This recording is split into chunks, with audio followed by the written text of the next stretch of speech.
On October 5th, 2010, a rare rainy day in St. George, Utah, two Snow Canyon High School students were standing under a tree on campus when lightning struck.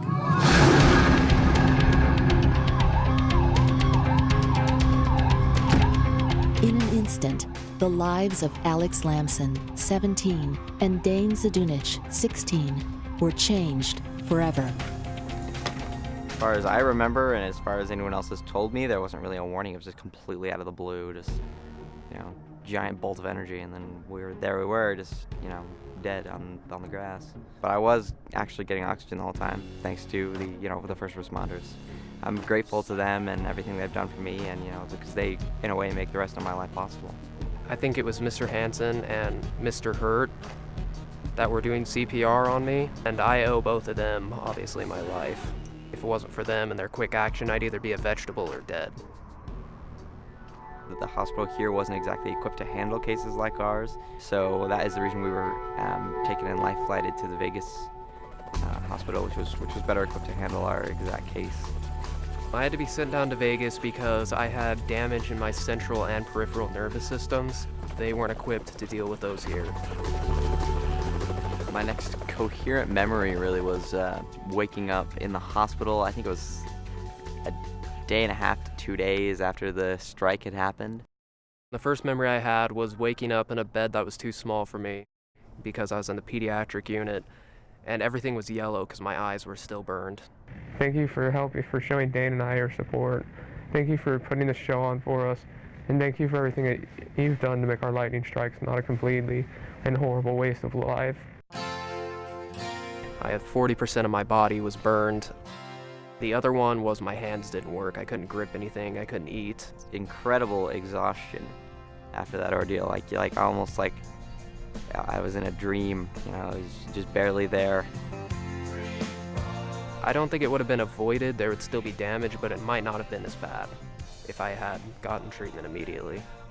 Right now I go and get treatments where they hook me up to a machine that can monitor the connection between my brain and my fingers, and we're trying to use the biofeedback to retrain my brain to make the connections.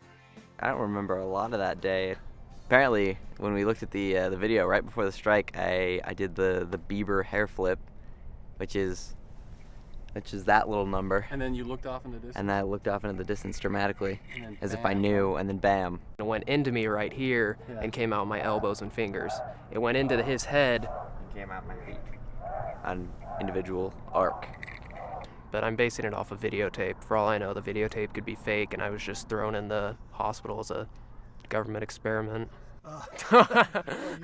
Alex Lamson has returned to school in digital film classes at Dixie State College.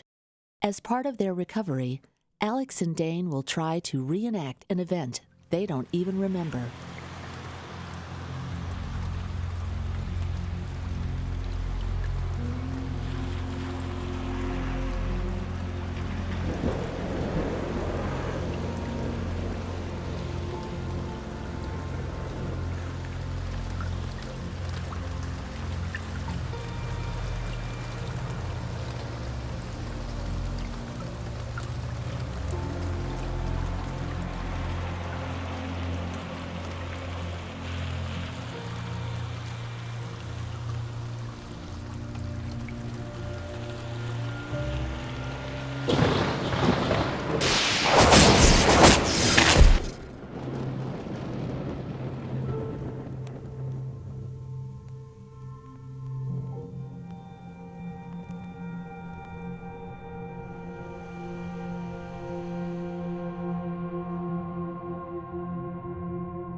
Lightning doesn't always strike from above. Another Washington County resident can identify with Alex and Dane's struggle to recover something lost so suddenly. My name's Luke Jepson. I'm from Hurricane, Utah. I've lived here my whole life. Ever since I was a little kid, I've always been into the outdoors, sports, anything to do with camping, the lake, four-wheeling. I worked a full-time job, saving up some money to get a car so that I could go to college, then start the nursing program. I had been looking for a new truck because I'd saved up quite a lot of money. I was headed home, and it was right before the Paragoon exit, and it swerved to the left and hit the little speed bump thingies.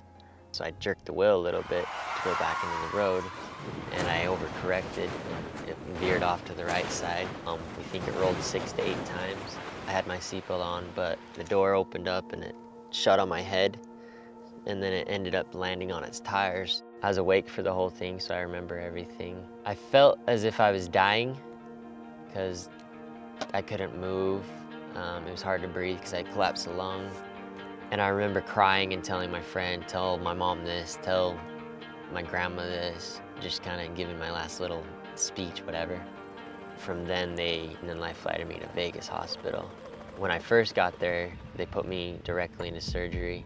They cut me open right here because I'd broken my C6 and C7 vertebrae. Then I remember just waking up and I couldn't move anything. I was there 8 days, and then they transported me to Dixie Acute Rehab in St. George. And I'm glad that I went to St. George because they were amazing. They knew exactly what was going on. It was close to home. I had tons of people that could come visit me, which helped a lot. After I was there 2 days, so 10 days after the accident, I had my first shower. And because I couldn't move anything at all, I remember 4 guys had to shower me, which was weird, very weird. I think it was 2 or 3 weeks later, I remember getting my very first movement of my right ankle. And then they would teach me different things because most of it was getting my core back. So a lot of the therapy was core exercises on an exercise ball. By the end of the 7 weeks, I was able to at least stand up on my own. And then from there, I've been going to the Health and Performance Center at the new hospital. One day will be normal therapy, the other pool therapy. I can walk around. They've helped me out a ton. They've given me lots of exercises I can do at home to where I can at least get around pretty good now with the help of a brace. They told me the thing that causes paralysis is when the spinal cord has swelling on it. So the sooner that they can get the swelling off of it, the less paralysis there's gonna be. So if I would have been able to go from Cedar to St. George instead of Cedar to Vegas, I may not have what I have now. I may be able to walk normal now. I may have less paralysis.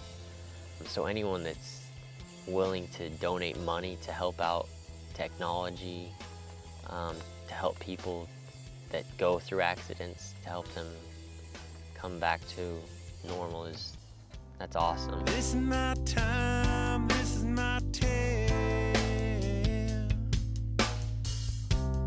I can see it clearly now that this is not a place for playing solitaire.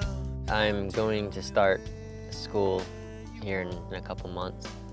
I'm doing the prerequisites for the nursing program still. This is my time, this is my tale.